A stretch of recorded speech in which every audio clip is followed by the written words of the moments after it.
I was on the Taney, and I was assigned to the gunnery officer. It was after the war, and so as soon as the war was over, they stopped really keeping score, and so they didn't keep track of hardly anything. The records were missing. They weren't inventorying stuff. They didn't keep their inventories like they should. Well, I had this chief had just come on the ship, and he was really knew what he was doing about gunnery, and we had to straighten out this department. And I said, this is where you know this better than I do, and I'm supposedly an officer from the Coast Guard Academy, and I'm supposed to be in charge here. But I don't want to be telling you how to take care of this gunnery department when you know this is what you've been doing for 15 or 20 years.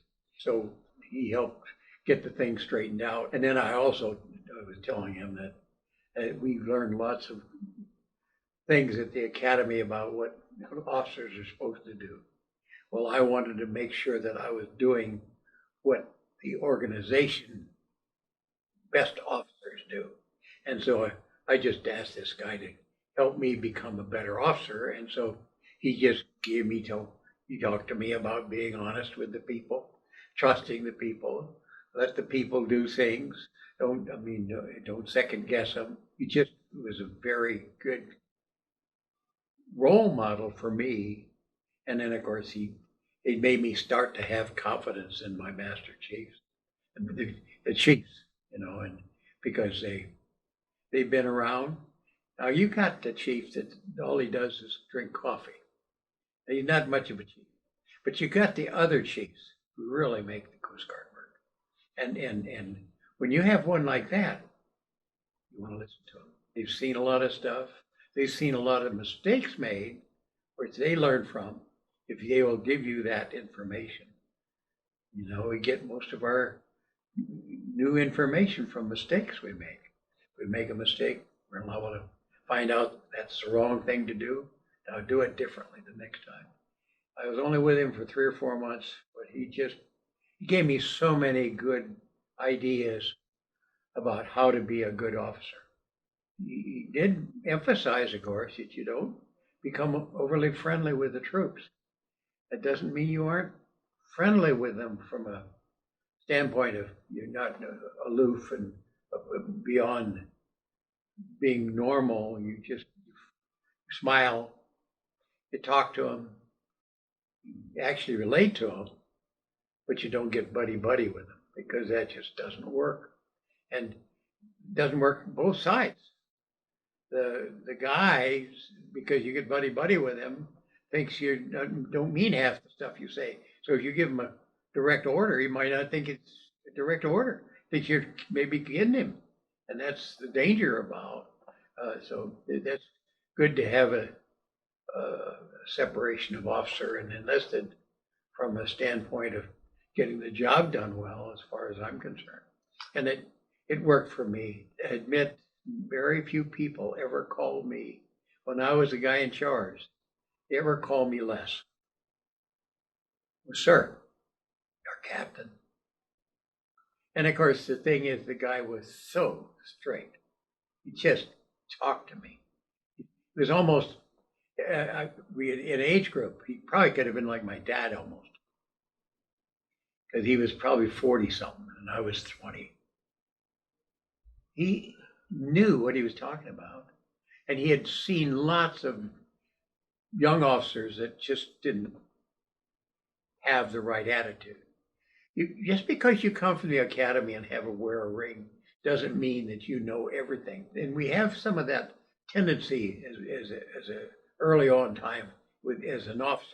We've been to the institution. We've got all the latest word. Well, we've exposed to it, but we may not have it all figured out yet and may know how to use it yet. We've just been exposed to it.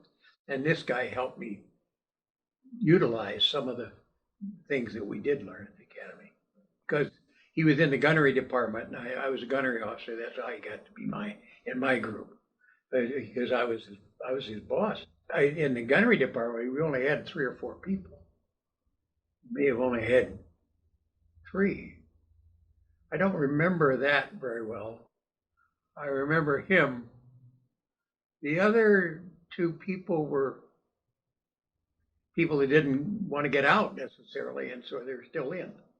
You were in charge of gunnery on the Taney, and then when you went to the Acushnet, you became the mess officer? Well, I was a watchstander, Oh, of course. But one of the things we did, we had 3 watchstanders to run the ship, and then we had other jobs. And one of my jobs was to be mess officer. I remember that distinctly because they didn't have any cooks. Yeah, But I can't believe they sent us around there without a cook. and the Master Chief, he stayed on the Taney. He stayed on the Taney, of course.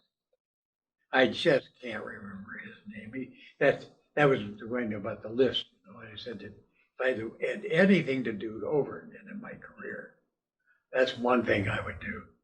I would get a list of the people that we have on board at all times at every unit I've been at.